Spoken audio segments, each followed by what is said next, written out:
ಅವ್ರಿಗೂ ಹೇಳಿದ್ದೀನಿ, ನನ್ನ ಮಕ್ಳಿಗೂ ಹೇಳಿದ್ದೀನಿ. ನಮ್ಮ ಯಜಮಾನ್ರ ಪಕ್ಕದಲ್ಲೇ ಜಾಗ ಇದೆ, ಅಲ್ಲಿ ನನ್ನ ನೀವು ಇದು ಮಾಡಬೇಕು, ಯಾರು ಒಬ್ರಿಗೊಬ್ಬರು ಜಗಳ ಆಡಬೇಡ್ರಿ, ಎಲ್ಲಿ ಅದು ಇದು ಅಂತ. ಬಡವ್ರಿಗೆ ಎಷ್ಟು ಸಹಾಯ ಮಾಡಬೇಕು ಅವರನ್ನೊಂದು ಒಂದು ವಿಲ್ಲಲ್ಲೇ ಎಲ್ಲ ಬರೆದು ಹೇಳಿದ್ದೀನಿ. ಈ 28 ಡಿಪಾರ್ಟ್ಮೆಂಟ್ ಇದೆ ನಮ್ಮ ಚಲನಚಿತ್ರ ರಂಗದಲ್ಲಿ. ಆ 28 ಡಿಪಾರ್ಟ್ಮೆಂಟ್ಗೂ ನಾನು ಥ್ಯಾಂಕ್ಸ್ ಹೇಳೋಕ್ಕೆ ಇಷ್ಟಪಡ್ತೀನಿ. ನಾನು ಇಷ್ಟು ಅಂದವಾಗಿ ತೋರಿಸಿದ್ದು ಆ ಕ್ಯಾಮ್ರಾಮೇನು, ನಮ್ಗೆ ಅನ್ನದಾತರು ಪ್ರೊಡ್ಯೂಸರ್ಸು, ಲೈಟ್ ಬಾಯ್ ಇಲ್ಲದೆ ಕೂಡ ನಾವು ಶೂಟಿಂಗ್ ಮಾಡೋಕ್ಕೆ ಸಾಧ್ಯನೇ ಇಲ್ಲ.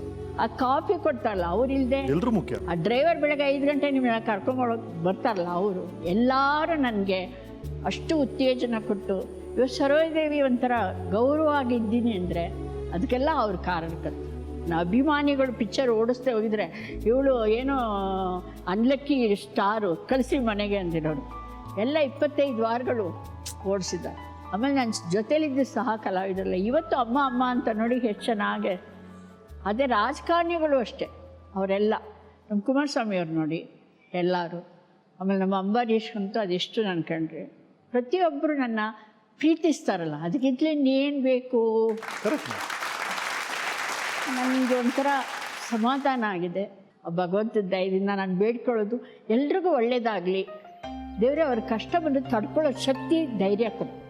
ನೀವು ಒಂದು ಒಳ್ಳೆಯ ಒಂದು ಕಾರ್ಯಕ್ರಮ, ಅದು ಎಷ್ಟು ಕಷ್ಟಪ್ಪ, ಎಲ್ಲರನ್ನೂ ಸೇರಿಸಿ ಮಾಡಿ ಅವ್ರನ್ನೆಲ್ಲ ಹಿಡಿದು ಒಳ್ಳೆ ಕಳ್ಳರನ್ನ ಹಿಡ್ದಂಗೆ ಹಿಡಿಬೇಕು. ಒಬ್ಬೊಬ್ಬರನ್ನ ಅವ್ರು ಒಳ್ಳೆ ಬ್ಯುಸಿ ಇಲ್ಲ. ಎಲ್ಲ ನೀವು ಸೆಲೆಬ್ರಿಟೀಸ್ ಕೋಆಪರೇಟ್ ಮಾಡ್ತಿದ್ರಿ, ಸೆಲೆಬ್ರಿಟೀಸ್ ಫ್ಯಾಮಿಲೀಸ್ ಬರ್ತಾ ಇದ್ರಿ, ಜೊತೆ ನಮ್ಮ ರಿಸರ್ಚ್ ಟೀಮ್ ಎಲ್ಲ ಸೇರಿ ಇದು ಈ ಥರ ನಡೀತಾ ಇದೆ. ನಾನು ಕೇಳೋದು ನಿಮ್ಗೆ ಆಯುಸ್ಸು ಆರೋಗ್ಯ ಕೊಟ್ಟು, ನಿಮ್ಮ ಮನೆಯವರು ನೀವು ಇವಾಗ ನನಗೆಲ್ಲ ಬಂದು ಸಪೋರ್ಟ್ ಮಾಡಿದ್ದು, ಆಮೇಲೆ ಈ ಅಭಿಮಾನಿಗಳಿಗೆ ಎಲ್ರಿಗೂ ದೇವ್ರು ಒಳ್ಳೇದು ಮಾಡಿ ಅವ್ರಿಗೆಲ್ಲ ಸಂತೋಷ ಕೊಡಬೇಕು.